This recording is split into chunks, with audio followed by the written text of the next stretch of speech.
The discovery of the culprit of stomach ulcers has come a long way, from Hippocrates to Dr. Barry Marshall. Various proposals for the cause of ulcers were made by scientists throughout the 20th century, like high levels of acid in the stomach. In fact, antacids thus became recommended to be used in the treatment of ulcers. These ideas were all embedded within the scientific community until Australian physician Dr. Barry Marshall showed up.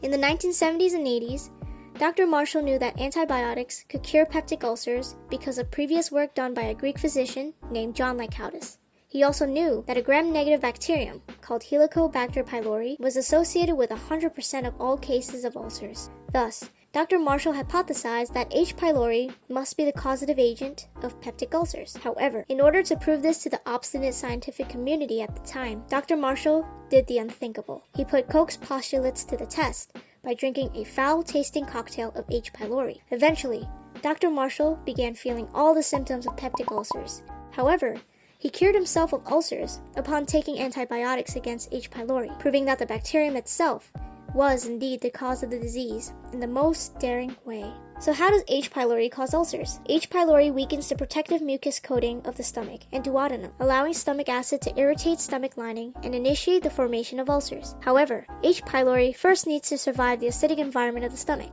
H. pylori uses several virulence factors in order to survive in the stomach. H. pylori's tails, called the flagella, allow it to perform chemotaxis and swim out of the stomach lumen and into the mucosal layer where the pH is higher. Since H. pylori prefers high pH environments, it also secretes urease and ammonia to buffer the low pH of the stomach. To attach itself to the epithelium, H. pylori uses adhesion proteins. While H. pylori does not have a true cytolytic toxin, it can release VAC-A that creates vacuoles for the bacteria to live in, destroying the epithelium layer in the process. The combined damage of the epithelium through these factors allows stomach acid to eat away at the epithelium, causing painful ulcers.